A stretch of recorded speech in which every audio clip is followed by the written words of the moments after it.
फ़अऊज़ु बिल्लाहि मिनश शैतानिर रजीम बिस्मिल्लाहिर्रहमानिर्रहीम उलाइका कतब फ़ी क़ुलूबिहिमुल ईमान व अय्यदहुम बिरूहिम मिन्हु सदक़ल्लाहुल अज़ीम। क़ाला नबी सल्लल्लाहु तआला अलैहि वसल्लम ला युमिनु अहदुकुम हत्ता युक़ाल इन्नहु मजनून औ कमा क़ाल सल्लल्लाहु अलैहि वसल्लम सदक़ल्लाह व सदक़ रसूलुल्लाहि सल्लल्लाहु तआला अलैहि वसल्लम। गौसे आज़म बमने बेसरो सामा मददे क़िबले दी मददे काबे ईमा मददे इंतज़ारे करमे तुस्त मने आईनी राब ऐ खुदा जुव खुदा बीनो खुदा दा मददे बगिरदा बेबला उफ्ताद कश्ती ज़ईफ़ानो शकिस्ता रातो पुश्ती बहक के ख्वाजे उस्मान हारून मदद कुन या मुईनुद्दीन चिश्ती मदद कुन या मुईनुद्दीन चिश्ती मदद कुन या मुईनुद्दीन चिश्ती। ज़वील एहतराम ज़वील एहतशाम उलमाए किराम हाज़रीन महफिल पर्दा नशीन माओ और बहनों अस्सलामु अलैकुम व रहमतुल्लाहि व बरकातुहू।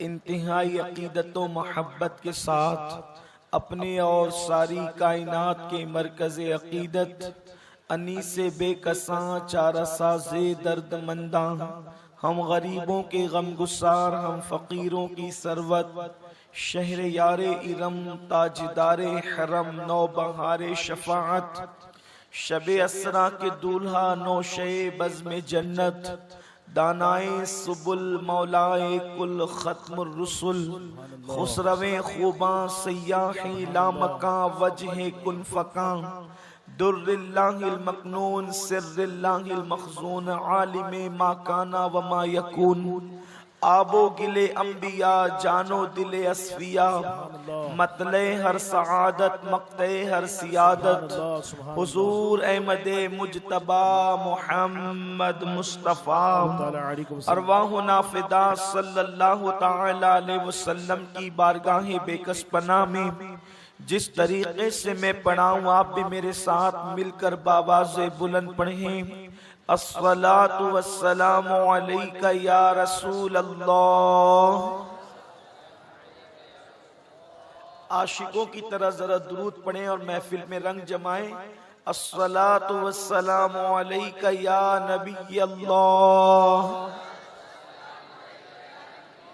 अस्सलातु वस्सलामु अलैका या हबीब अल्लाह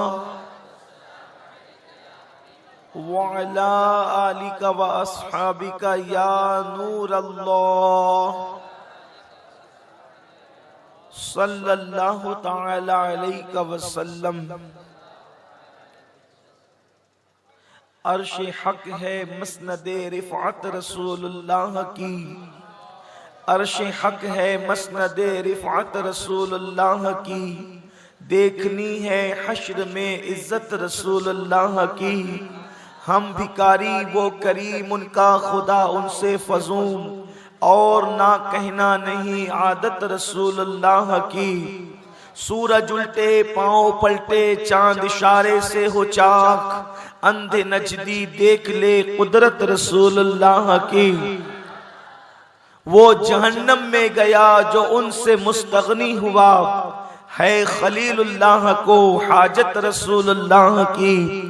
अहले सुन्नत का है बेड़ा पार अस्हाबे हुजूर, नज्म है और नाव है इतरत रसूलुल्लाह की। खाक होकर इश्क में आराम से सोना मिला, जान की एक्सीर है उल्फत रसूलुल्लाह की। ऐ रज़ा खुद साहिबे कुरान है मद्दाहे हुजूर, तुझसे कब मुमकिन है फिर मिदहत रसूलुल्लाह की। अल्हम्दुलिल्लाह अमलनेर की सरजमीन पर सवाद आज़म अहले सुन्नत व जमात की आलमगीर तहरीक सुन्नी दावत इस्लामी के ज़ेर एहतिमाम जश्न 100 साला इमाम अहमद रजा का इनेकाद किया गया है, जिसमें मेरी और आपकी हाजिरी अल्लाह तबारक व तआला कबूल फरमाए। इंशाअल्लाह आज खुसूसी खिताब हम अपने कायद, हम अपने अमीर मोहतरम का समात करेंगे। हजरत जितने वक्त में तशरीफ लाते हैं, थोड़ी देर के लिए मैं आपकी खिदमत के लिए हाजिर हूँ। मैंने इमाम अहले सुन्नत, मुजद्दिद दीन व मिल्लत, इमाम इश्क व मोहब्बत, कंजुल करामत, जबलुल इस्तिकामत, अपने वक्त के अजीम सूफी, अपने वक्त के अजीम मंसूर, अपने वक्त के अजीम दाइये इस्लाम, अपने वक्त के अजीम दाइये दीन, अपने वक्त के मुबल्लिग आजम, अपने दौर के अजीम मुफस्सिर आजम, अपने दौर के सूफी आजम, इमाम अहले सुन्नत मुजद्दिद आजम इमाम अहमद रजा खां मुहद्दिस बरेलवी रहमतुल्लाहि ताला अलैह की जिंदगी और उनकी तारीख विलादत बिलखुसूस जिस आये करीमा से जो है वो निकलती है, उस आये करीमा के हिस्से की तिलावत करने का शरफ हासिल किया है। इमाम अहमद रजा की जिंदगी पर अहले सुन्नत की महफिलों में बहुत गुफ्तगू की जाती है, बहुत तकारीर की जाती है। अहले सुन्नत के खुतबा अल्हम्दुलिल्लाह गाहे गाहे इमाम की जिंदगी को, इमाम के तसल्लुफ फिद्दीन को, इमाम के इल्म तफसीर को, इमाम के इल्म हदीस को पेश करने की सआदतें हासिल करते हैं। इसलिए कि 14वीं सदी के अंदर हमारे जितने उलमा, जितने फुक़हा, जितने मुहद्दिसीन, जितने मुअल्लिमीन और जितने बुजुर्गान दीन ने हमारे दीन और ईमान की हिफाजत की है, हम सब का एहतराम करते हैं। लेकिन इमाम अहमद रजा उन सब के कायद नजर आते हैं 14वीं सदी के अंदर। गुज़िश्ता सदी के अंदर मेरे प्यारे आका सल्लल्लाहु अलैहि वसल्लम के प्यारे दीवानों, इसीलिए अहले सुन्नत इमाम अहमद रजा को खिराज पेश करते हैं और इंशाअल्लाह खिराज पेश करते रहेंगे। मेरे प्यारे आका सल्लल्लाहु अलैहि वसल्लम के दीवानों, इमाम अहमद रजा की शख्सियत को बहुत पेश किया गया है और बहुत पेश किया जा रहा है। और आज मेरा उन्वान भी इमाम अहमद रजा मुहद्दिस बरेलवी की जात है। मेरे प्यारे आका सल्लल्लाहु अलैहि वसल्लम के दीवानों, इमाम अहमद रजा के हवाले से बहुत सारी गलतफहमियां भी फैलाई गई है। बहुत सारे लोग ये कहते हैं कि उन्होंने बिदात को फरोग दिया है। बहुत सारे लोग कहते हैं कि माअज़ल्लाह वो तो अंग्रेजों के एजेंट थे। बहुत सारे लोग कहते हैं कि वो तो बहुत लड़ाकू थे, वो तो बहुत झगड़ालू थे। लेकिन आइए आज की इस महफिल में अल्लाह की तौफीक से उनकी जिंदगी के कुछ गोशे पेश करने की सआदत हासिल करेंगे और अवाम की अदालत में ये फैसला रख छोड़ेंगे कि इमाम अहमद रजा कौन थे। क्या वो वाकई अंग्रेजों के एजेंट थे या अंग्रेजों के एजेंटों की उन्होंने जड़ें काटी है। अल्लाह अकबर। आइए हम गैर जानिबदाराना तौर पर हवालों के साथ इमाम की जिंदगी को पेश करेंगे। मेरे प्यारे आका सल्लल्लाहु अलैहि वसल्लम के प्यारे दीवानों, इमाम अहमद रजा जदीद तहकीक के मुताबिक अल्लाह ने उनको 108 उलूम व फनून में महारत अता फरमाई थी। आप देख लें, अल्लाह अकबर, 14वीं सदी के अंदर किसी यूनिवर्सिटी का प्रिंसिपल भी आपको इस कदर बासलाहियत ना मिलेगा जो सलाहियत अल्लाह ने इमाम अहमद रजा को अता फरमाई थी। 108 उलूम व फनून के अंदर एक बात होती है, उलूम व फनून का जानना और होता है और उलूम व फनून के अंदर महारत हासिल करना और होता है।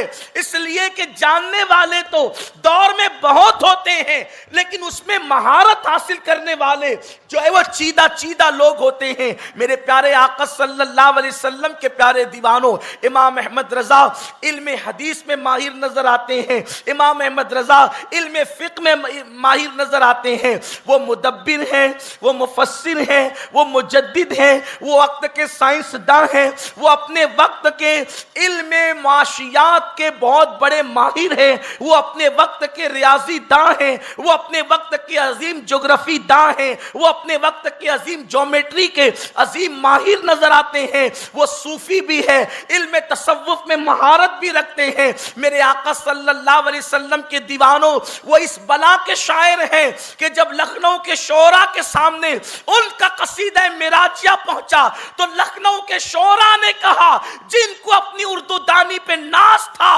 वो कहते हैं मौलवी का नजर नहीं आता, ये कलाम किसी उर्दू दा का नजर आता है। इमाम अहमद रजा वो थे, वो इतने बुलंद पाए के शायर थे कि अल्लाह अकबर, मेरे प्यारे आका अलैहिस्सलाम के प्यारे दीवानों। लेकिन इमाम अहमद रजा को मुहद्दिस होने पे नाज नहीं था, मुफस्सिर होने पे नाज नहीं था, अदीब व खतीब होने पे नाज नहीं था। लोग कहते हैं इमाम अहमद रजा तकरीर नहीं करते थे, तकरीर न करना और बात है। इमाम अहले सुन्नत के बारे में ये बात कही जाती है कि इमाम अहमद रजा मुहद्दिस बरेलवी तकरीर नहीं करते थे, लेकिन इमाम अहमद रजा जब तकरीर करते थे तो एक एक उन्वान पर 6-6 घंटा तकरीर करते थे। इमाम अहले सुन्नत की शान ये है, वो बहुत बुलंद पाए खतीब, बहुत बुलंद पाए खतीब भी थे। इमाम अहले सुन्नत की शान ये है, वो अदीब भी हैं, वो खतीब भी हैं, अल्लाह अकबर, वो मुफस्सिर भी हैं। लेकिन उनको अपनी किसी चीज पर नाज नहीं है, ना खिताबत पर नाज है, ना इल्म अदब पर नाज है, ना अल्लाह अकबर इल्म हदीस पर नाज है, ना इल्म तफसीर पर नाज है। अगर इमाम अहमद रजा को नाज है तो अपने इश्क रसूल पर नाज है, अपनी मोहब्बत रसूल पर नाज है। मेरे प्यारे आका सल्लल्लाहु अलैहि वसल्लम के प्यारे दीवानों, अल्लाह तबारक व तआला ने उनके दिल में इश्क मुस्तफा ऐसा कूट कूट करके भरा था, इसलिए कि इल्म मदरसों से सीखा जा सकता है और तसव्वुफ खानकाहों से सीखा जा सकता है, लेकिन इश्क मुस्तफा जब तक अल्लाह किसी को चुन नहीं लेता उस वक्त तक के उसको इश्क रसूल अता नहीं करता। इमाम अहमद रजा का इश्क रसूल शान का था। इरशाद फरमाते हैं, अगर मेरे दिल के 2 टुकड़े किए जाए, एक पर ला इलाहा इल्लल्लाह होगा और दूसरे पर मुहम्मदुर रसूलुल्लाह होगा। नारे रिसालत, इश्क मोहब्बत, इश्क मोहब्बत।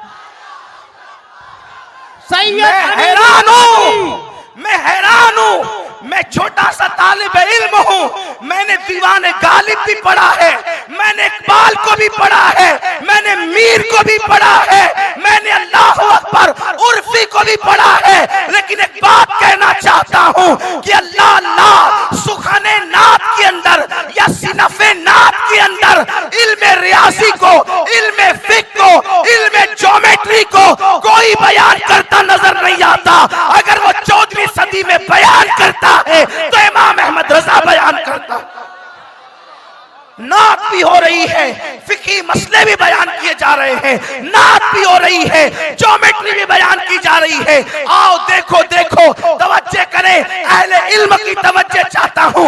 लोग इमाम अहमद रजा को समझते क्या हैं?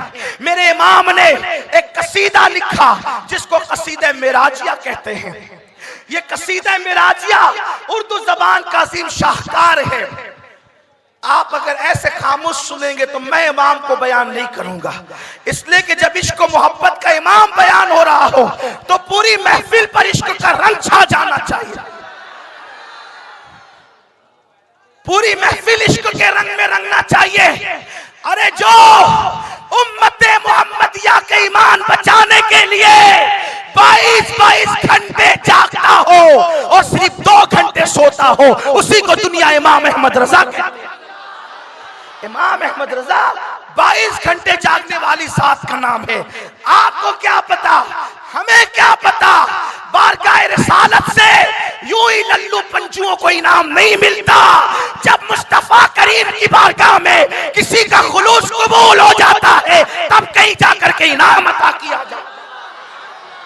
हर अहरे गहरे नत्तू खैरों को बारगाह रिसालत में मर्तबे थोड़ी मिलते, और जिसको मर्तबा मिलता है फिर वो अहरा गहरा नहीं रह जाता।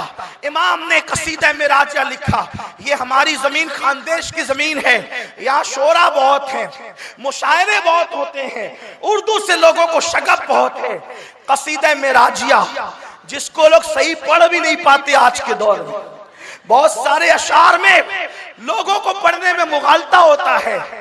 अल्लाह अकबर, ये कसीदा मेराजिया जो है दर्जनों अशार पर मुश्तमिल है।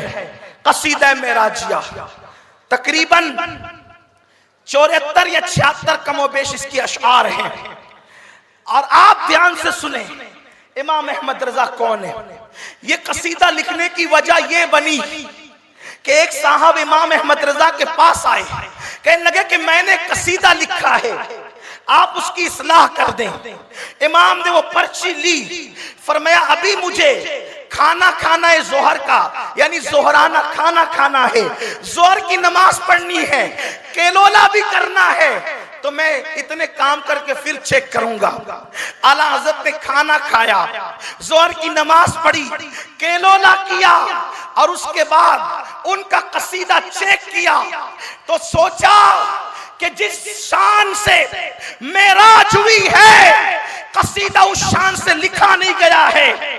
गंगा जल का तस्करा हो रहा है, बादलों का तस्करा हो रहा है, तो इमाम ने चेक करते करते पर्ची को रख दिया और 70 से ज्यादा अशआर कसीदे मेराजिया के असर से पहले पहले लिख दिए।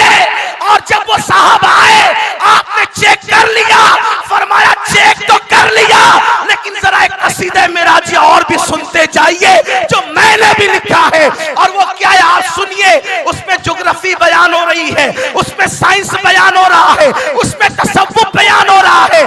अगर वक्त हो एक एक शेर को पढ़ते जाइए और फन को बयान करते जाइए। आज ये इमाम कहते हैं वो सरवरे किश्वरे रिसालत जो अर्श पर जलवगर हुए थे। पीछे वालों को आवाज नहीं आ रही है क्या? समझ में नहीं आ रहा है कि इको की वजह से? अगर नहीं समझ में आ रहा तो बोलो ये इको कम करवा देते। समझ में नहीं आ रहा है? अगर आ रहा हो तो हाथ उठा के बताएं। आ रहा है तो आप चुप क्यों है? महबूब की बात हो रही है ना। वो सरवरे किश्वरे रिसालत जो अर्श पर जलवगर हुए थे, नए निराले तरब के सामा अरब के मेहमान के लिए थे। अब अल्लाह अकबर, देखिए मेराज बयान हो रही है, अल्लाह अल्लाह बयान करते हुए दूसरे अंबिया की शान भी बयान हो रही है, अपने नबी की शान भी बयान हो रही है। कहते हैं तबारक अल्लाह शान तेरी तुझी को ज़ेबा है बेनियाजी, तबारक अल्लाह शान तेरी तुझी को ज़ेबा है बेनियाजी। कहीं तो हो जोश लंतरानी, कहीं तकाज़े विसाल के थे। इस शेर में एक हदीस बयान की, कुरान की एक आयत बयान कर दी। ये शायरी में कोई ऐसा शायर तो लाओ जो मिसरों में हदीस बयान करता, जो कुरान की आयतों को की तशरीह मिसरों में करता हो। अब उसके बाद तसव्वुफ बयान हो रहा है। अपने वक्त का सैयदुस सूफिया, अपने वक्त का मुहियुद्दीन इब्न अरबी अब तसव्वुफ पर आता है। लोग अब तक उलझे हुए हैं कि मेराज पर गया कौन। तवज्जे, ये बातें बच्चों के सामने नहीं की जाती, और जो बड़े हो जाते हैं लेकिन कच्चे होते हैं उनके सामने भी नहीं की जाती। लेकिन ये सुन्नियों की महफिल है, इसलिए बयान करने की हिम्मत कर रहा हूं। मेराज पर गया कौन? इसलिए कि निरा बशर खिला में बगैर ऑक्सीजन के नहीं जा सकता, जाएगा तो मर जाएगा। वो खला में नहीं गए, खला के ऊपर गए, आसमान पर गए, आसमान पर नहीं आसमानों पर गए। बशर जा नहीं सकता और गया तो आ नहीं सकता।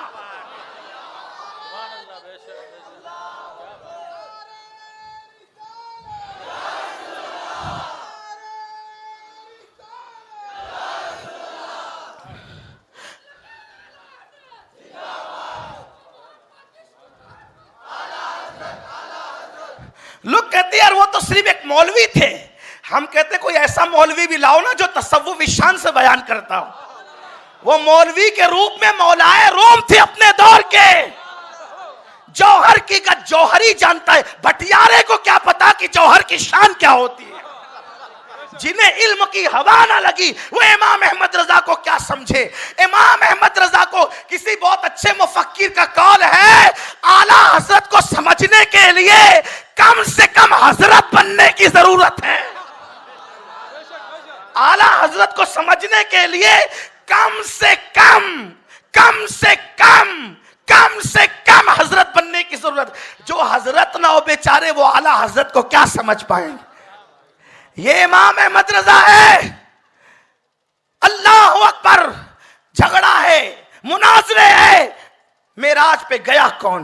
कुछ लोगों तो इंकार ही कर बैठे कि कोई नहीं गया। कुछ लोग कहते अक्सा तक मेराज हुई। अक्सा तक हुई तो सुम्मा दना फतदल्ला फकाना काबा कौसैन किसके लिए है?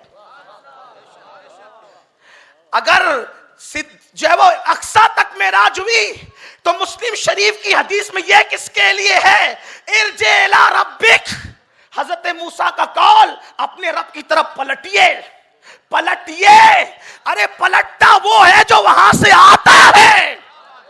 ये नहीं कहा कि अक्सा की तरफ पलटिए, ये नहीं कहा कि जिब्रील की तरफ पलटिए। इरजे इला रब्बिक कहा, अल्लाह की अपने रब की तरफ पलटिए। पता चला अकीदा मूसा भी ये है कि मेराज में वो जिब्रील को देखकर नहीं आ रहे हैं, बल्कि जिब्रील के रब को देख करके आ रहे हैं।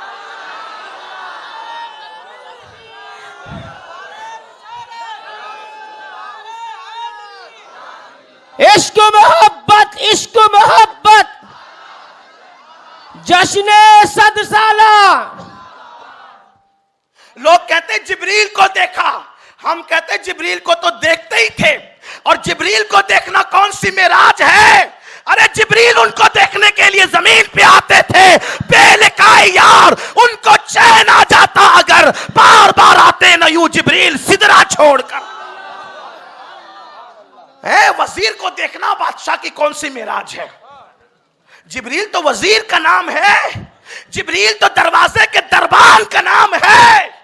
तेरे दर का दरबा है जिब्रील आजम। थक गए आप? तेरे दर का दरबा है जिब्रील आजम, तेरा मदह खा हर रसूलो वली है। मेराज पर कौन गया? आसमानों की सैर की, जन्नत की सैर की, जहन्नम को देखा, फरिश्तों को देखा, मलाइका को देखा, जिब्रील को देखा, सिदरा को देखा।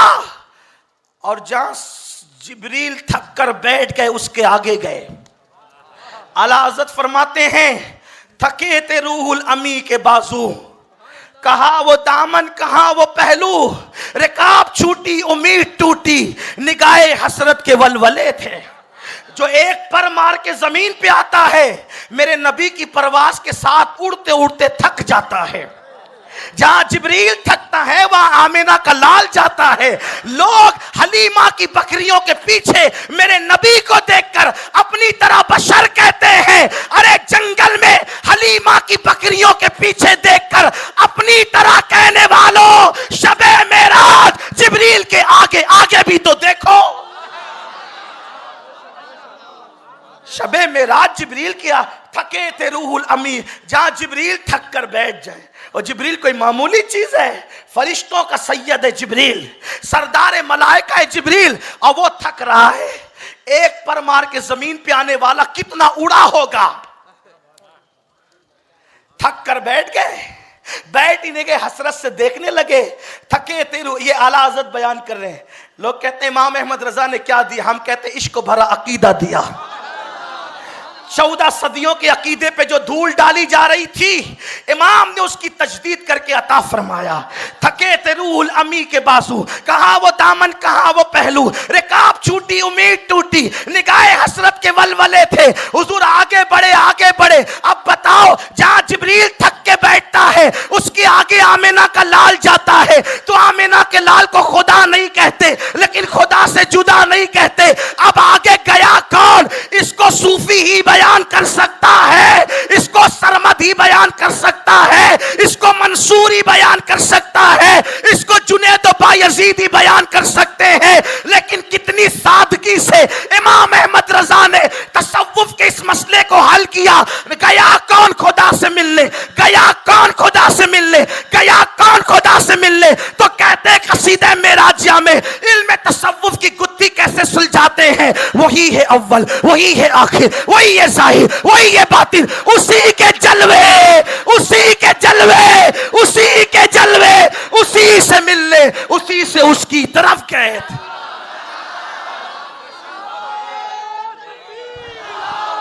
नारे रिसालत, इश्क मोहब्बत, इश्क मोहब्बत। इश्क मोहब्बत, इश्क मोहब्बत। अब पता चला कौन गया, उसी के जलवे, उसी से मिलने, उसी से उसकी तरफ गए थे। कहां से निकले थे, कहां गए थे? अब इल्म ज्योमेट्री के जरिए मेराज बयान हो रही है। ज्योमेट्री पे नाश करने वालों, जो मोहम्मद रसूलुल्लाह की नालैन को बोसे लेते हैं, ज्योमेट्री उनके घर की कनीज है। नात में ज्योमेट्री का फन बयान हो रहा है। एक बात है, हुजूर कहां से आए थे, कहां से निकले, कहां पहुंचे।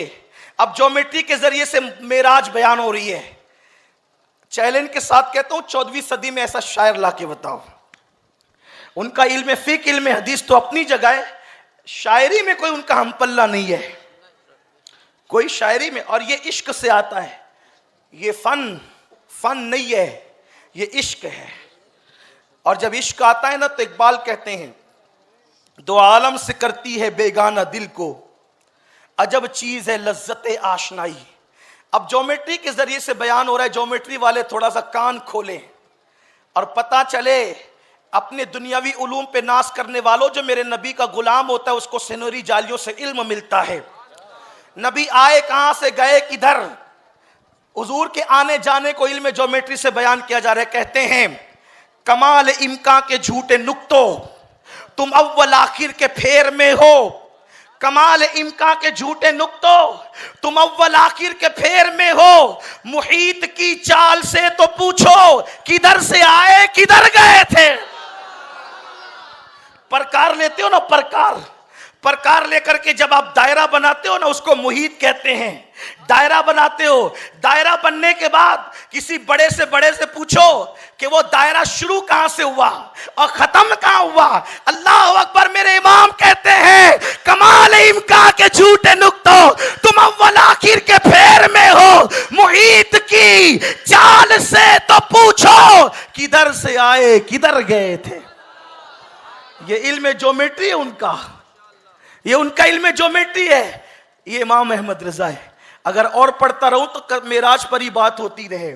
और कसीदा मेराज 70 से ज्यादा शार पर है, एक एक शेर पढ़े तो खत्म ना हो। शायद मुझे याद आता है कि मैंने किसी मौके पर मालेगांव में पूरे कसीदे मेराजिया को पढ़कर उसकी तशरीह करने की कोशिश की है। अगर वो आपको मिल जाए यूट्यूब पर तो आप उसको देख सकते हैं। आपको पता चलेगा कि इमाम क्या है। ये है इमाम की शायरी, ये इमाम की शायरी। अब आइए इमाम का इल्म हदीस देखें।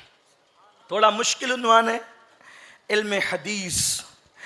हुजूर मुहद्दिस आज़म के चौचवी रहमतुल्लाह अलैह फरमाते हैं कि मैंने इमाम अहमद रज़ा जैसा मुहद्दिस नहीं देखा।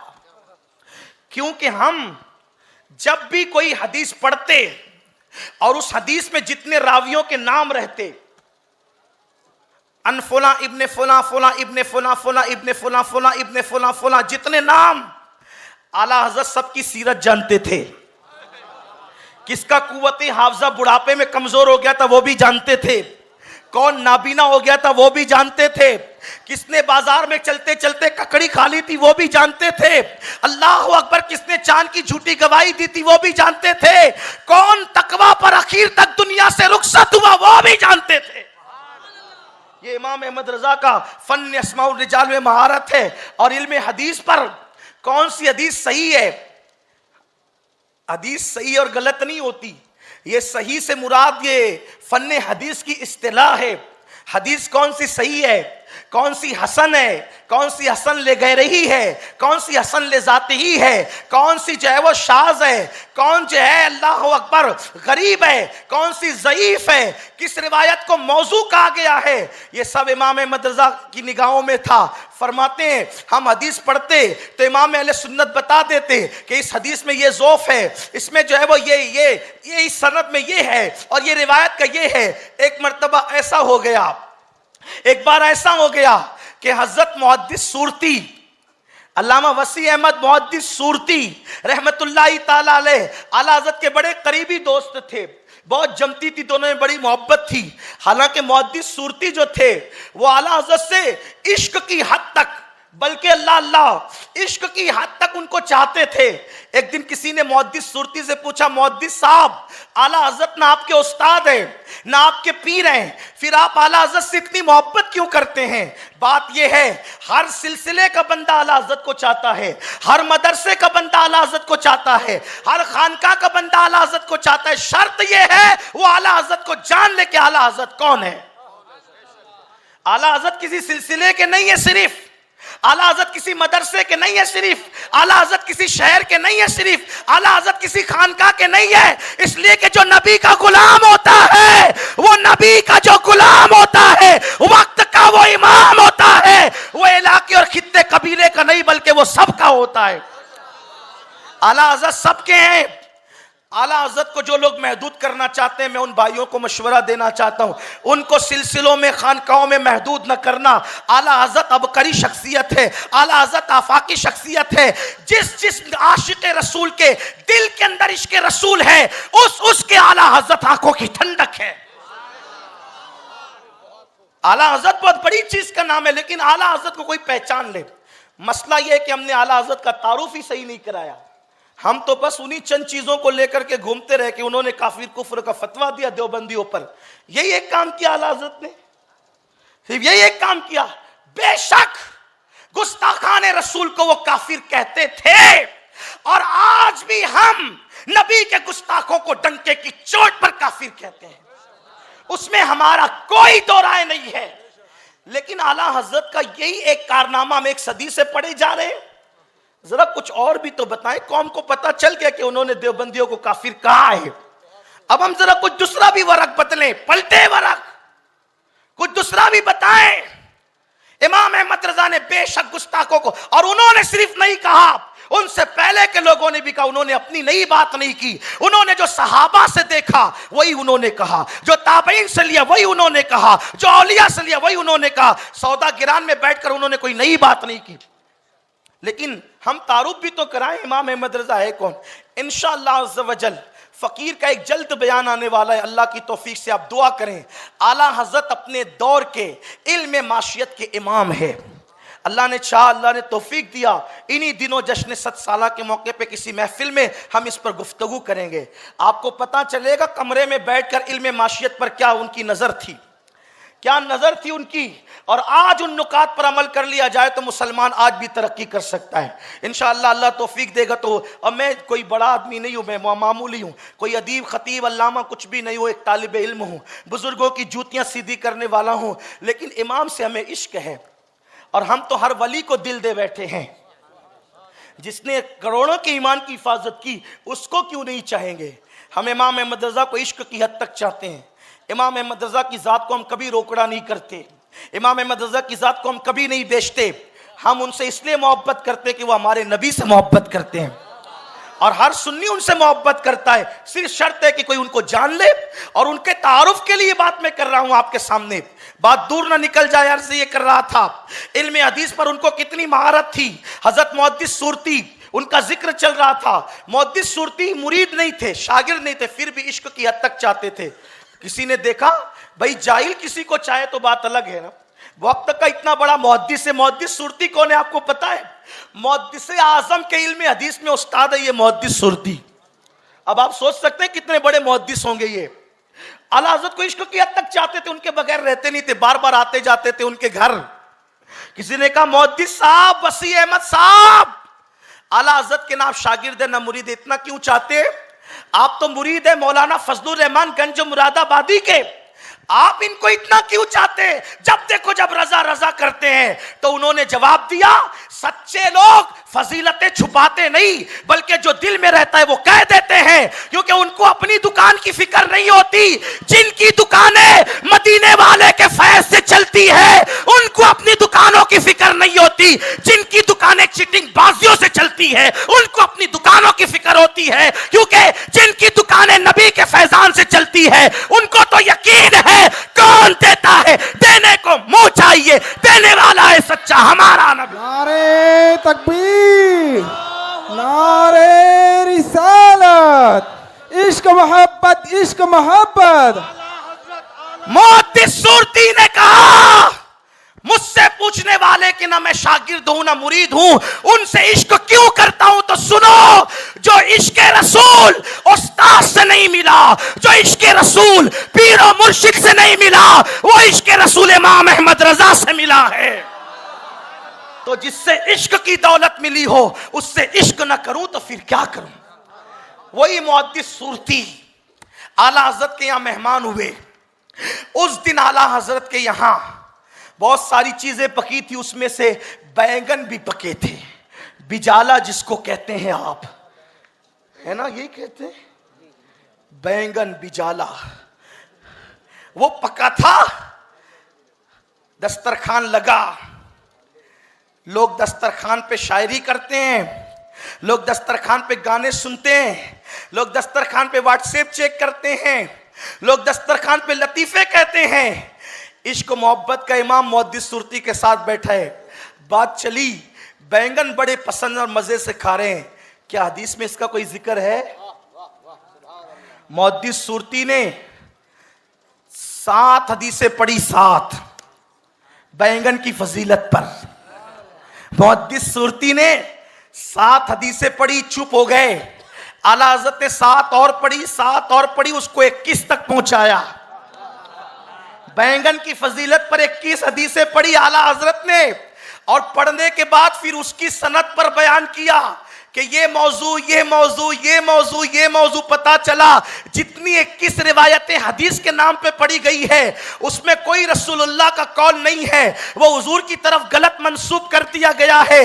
इसलिए कि बैंगन जैसी बेफायदा सब्जी की फजीलत बयान करके नबी की तरफ मंसूब कर दिया गया, ताकि अहले इल्म नबी पर माज़अल्लाह नुक्ता चीनी करे कि नबियों मुसलमान के पैगंबर ऐसे थे जो बगैर फायदे की फजीलत, जो बगैर फायदे की सब्जी पर, जो बगैर फायदे की सब्जी पर हदीसें बयान करते थे। तो नबी को माज़अल्लाह मशकूक या बदनाम करने के लिए बैंगन पर हदीसें गढ़कर नबी की तरफ मंसूब कर दी गई है।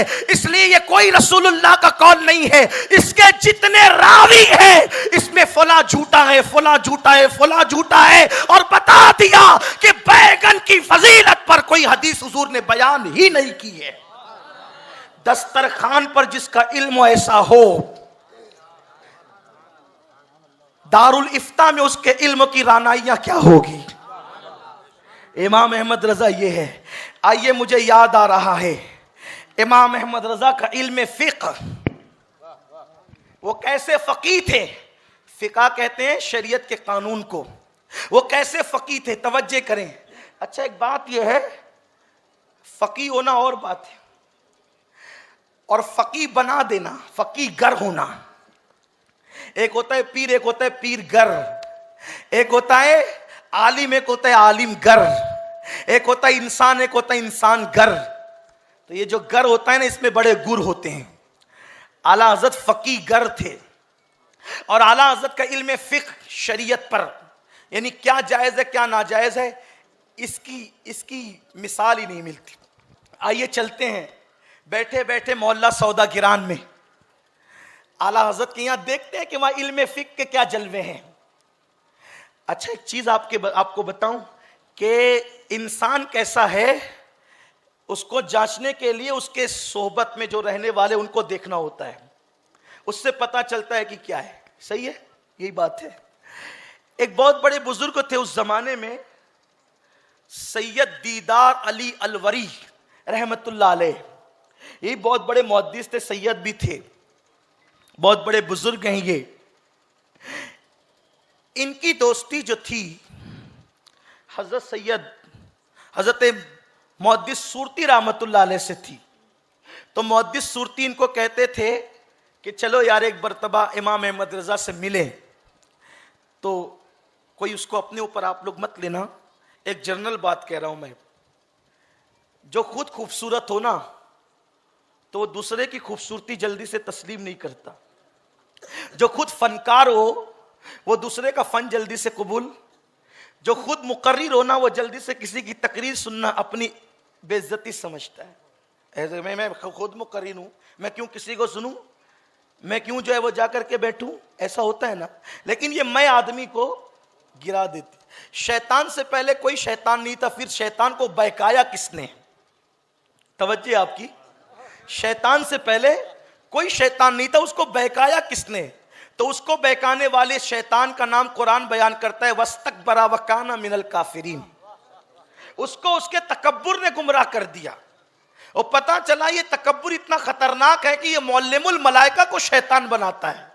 इसलिए सबको शैतान ने लूटा, शैतान को तकब्बुर ने लूटा। इसलिए कभी तकब्बुर नहीं करना। और अल्लाह फरमाता है कि तकब्बुर मेरा हक है, जो मुझसे इसको छीनने की कोशिश करता है मैं उसके दांत तोड़ के उसको तबाह कर देता हूं। हुस्न दे तो तकब्बुर नहीं करना, दौलत दे तो तकब्बुर नहीं करना, इज्जत दे तो तकब्बुर नहीं करना, शान दे तो तकब्बुर नहीं करना, औलाद दे तो तकब्बुर नहीं करना, मर्तबे दे तो तकब्बुर नहीं करना, हत्ता के वली बन जाओ तो भी तकब्बुर नहीं करना। इसलिए कि मेरे नबी जब मेराज पर गए, अल्लाह के कुर्ब में पहुंचे, कुरान बयान करता है सुम्मा दना फतदल्ला फकाना काबा कौसैनी औ अदना। सारी हदें खत्म हो गई, जलवाए जाहिर जलवाए बातिन में गोता जन हो गया, नबी के जलवे खुदा के जलवों में गुम हो गए। उस वक्त मेरे अल्लाह ने कहा, हबीब तुझे इतने करीब बुलाया, इतने करीब किसी को नहीं बुलाया। आज बता तुझे किस लक़ब से याद करूं, तुझे कौन सा लक़ब दूं, तुझे कौन सा तमगा दूं। मेरे नबी चाहते तो अल्लाह उसी लक़ब से पुकारता, लेकिन मेरे नबी ने अर्ज किया, मौला इतनी बुलंदी पर बुलाया है, फिर भी तू मुझे बंदा कह करके पुकार, ताकि लोगों को समझ में आए कि मकाम बंदगी किसे कहते हैं। इसीलिए कुरान ने वाक़े मेराज भी बयान किया तो बंदा कह करके बयान किया। दना फतदल्ला पे जाकर भी बताते हैं कि मैं बंदा हूं। बंदा बनकर रहने में जो मजे हैं वो खुदा बनने में नहीं है। नमरूद खुदा बना, लंगड़े मच्छर से हलाक कर दिया गया। फिरौन खुदा बना, दरिया में डुबो दिया गया। आज तक म्यूजियम में नंगा पड़ा हुआ है, उसको कफन भी नसीब नहीं हुआ। खुदा नहीं बनना कभी। हाँ, सच्चा खुदा तो एक ही है ना, उसके मुकाबले में जो खुदा बनेगा, इकबाल कहते मकाम बंदगी देकर नलू शाने खुदाबंदी। बंदा सच्चा बनना पसंद है, झूठा खुदा बनना पसंद नहीं है। कि मूसा सच्चे बंदे बने, दरिया में रास्ते पैदा हो गए। फिरौन झूठा खुदा बना, दरिया में डुबा दिया गया। फायदा किसमें है? बंदा बन। बंदे हो तो बंदे बनो, बंदे हो तो बंदे बनो। तो बंदा सैयद दीदार अली अलवरी कहते हैं कि हुस्न, दौलत और इल्म, ये तीन चीजें आती है तो तकब्बुर भी साथ आता है, और जहां तकब्बुर नहीं आता वहां विलायत आती है। तो कहते थे चलिए ना हज़रत एक बार मिल तो ले उनसे, क्योंकि जिससे मोहब्बत होती है आदमी मिलाने की कोशिश करते हैं। वो कहते थे वो आलिम है तो हम भी आलिम है। वल्लाह मैं उनकी बेइज्जती नहीं कर रहा हूं, सिर्फ बात बता रहा हूं। सैयद दीदार अली अलवरी की जूतियां मेरे सर पर है, बड़ी अजीम हस्ती है, लेकिन वो कहते थे वो आलिम है तो हम भी आलिम है ना, क्या जरूरत उनसे अलवर से उनसे मिलने जाने की, क्योंकि भाई चल करके जाना भी तो बड़ी बात है ना। बहुत दिन ऐसे ही चलता रहा, लेकिन मुहद्दिस साहब थे बड़े अपने जिद के पक्के, सोचा कि एक बार इनको मिलाकर दीदार साहब को आला हजरत का दीदार करा दूं। और मुहद्दिस साहब की जो कोशिश थी, ऐसे ही गलत फहमी रखने वालों के लिए भी मेरी कोशिश है कि मैं कुछ आला हज़रत की फजीलतें पढ़ करके उनको आला हज़रत के इल्म का दीदार करा दूं, आला हज़रत की शख्सियत का दीदार करा दूं, ताकि एक वली से जिसको गलत फहमी वो दूर हो जाए। बस इतना चाहता हूं और कुछ नहीं चाहता।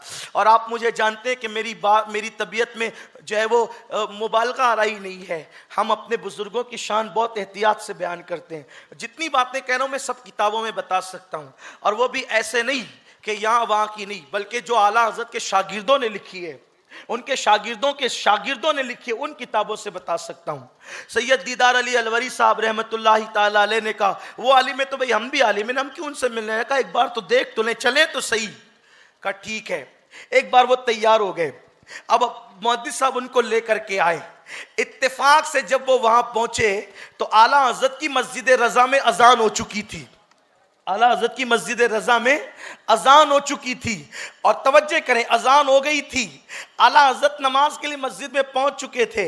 इमाम अहमद रजा की ये शान है। मैं सुन्नियों से मुखातिब होकर ये बात कहता हूं, आज हम कहते हैं आला हजरत के मानने वाले, फिक्र रजा के मानने वाले, मसलक आला हजरत जिंदाबाद, इश्क मोहब्बत आला हजरत। यकीनन मुझे कोई एतराज नहीं है, बेफज़्ल ताला मसलक आला हजरत और फिक्र रजा को बेफज़्ल ताला हर सुन्नी मानता है। लेकिन आपसे कहता हूं मसलक आला हजरत ये भी है कि अजान हो तो मस्जिद की तरफ जाया जाए। मसलक आला हजरत ये भी है कि फराइज और सुन्नतों की पाबंदी की जाए। आला हजरत कहते हैं मैं इतना मसरूफ रहता हूं किताबें लिखने के अंदर कि इतनी मसरूफियतों में नवाफिल जो है और सुन्नतें माफ हो जाती है, लेकिन फकीर इतनी मसरूफियतों के बावजूद भी नफिल भी पढ़ता है, सुन्नतें भी पढ़ता है। कभी मैं सुन्नतें भी तर्क नहीं करता, नवाफिल भी तर्क नहीं करता। रब्बे सल्ले व सल्लिम दाइमन अबदा अला हबीबिका खैरुल खल्क़ि कुल्लिहिम। सैयद दीदार अली अलवरी साहब मस्जिद में आए। आला हज़रत मस्जिद पहुंच चुके थे। जब मस्जिद में पहुंचे, इमाम अहले सुन्नत, सुन्नतों की भी पाबंदी थी, नवाफिल भी पढ़ते थे। आला हज़रत की आखिरी वक्त तक के जमात तर्क नहीं हुई। इतनी बीमारी के बावजूद इमाम अहमद रजा लोगों के कंधों पे हाथ रख के कभी कुर्सी पर मस्जिद जाते थे और नमाज अदा फरमाते थे आखिरी वक्त तक इमाम अहमद रजा। और इमाम अहले सुन्नत ने लिखा है कि जो शख्स ना मुकीम हो, ना जो शख्स ना मुसाफिर हो, ना बीमार हो और वो मस्जिद की हाजिरी को तर्क कर दे, वो फासिक है, उसकी शहादत कबूल नहीं है। इमाम अहले सुन्नत ने मसला बयान फरमाया है। अल्लाह अकबर, आज अपना हाल क्या है कि हम तो सिरे से नमाज ही नहीं पढ़ते। तो बहरहाल सैयद दीदार अली अलवरी साहब मस्जिद में आए। उनका भी, वो भी बड़े बाअमल थे। आपने चाहा कि जल्दी से जमात में शरीक हो, तो वहां पे क्या देखा आपने कि एक छोटा सा बच्चा है जो कुएं से पानी निकाल रहा है। सैयद दीदार अली अलवरी साहब सफर से आए थे, वुजू करना चाहते थे और जमात में पहुंचना चाहते थे। एक छोटा सा बच्चा, क्योंकि उस दौर में हौज जो है वो नल नहीं होते थे मस्जिदों के अंदर, और जो है वो वुजू खाने टोटी वाले नहीं होते थे, कुएं से पानी निकालकर लोटे में डालकर वुजू करना होता था। सैयद दीदार अली अलवरी साहब रहमतुल्लाह अलैह इतने बड़े मुहद्दिस, इतने बड़े फकीह होकर जमात की जल्दी में उस बच्चे से कहते हैं, ओ बच्चे मुझे जल्दी से पानी दे ताकि मैं वुजू करूं। उस बच्चे ने उनको मुस्कुरा कर देखा और कहने लगा, शायद आप पढ़े लिखे मालूम नहीं होते। ये आला हजरत के मोहल्ले, घर का नहीं, मोहल्ले का बच्चा है। ये इमाम अहमद रजा के मोहल्ले का बच्चा है। कहते हैं शायद आप पढ़े लिखे मालूम नहीं होते। क्यों, आपको मसला नहीं मालूम है? कहा क्या मसला? कहा आपने मसला नहीं जाना कि नाबालिग से काम लेना जायज नहीं है। नाबालिग से काम, ये मसला आपको नहीं पता कि नाबालिग से काम लेना जायज नहीं है जब तक कि उसका सरपरस्त इजाजत न दे। आप मुझसे डायरेक्ट वुजू का पानी मांग रहे हैं, जबकि मैं नाबालिग हूं और मैं नाबालिग नजर आ रहा हूं, तो आपके लिए जायज नहीं है कि आप मुझसे मेरे सरपरस्तों के बगैर काम करवाएं।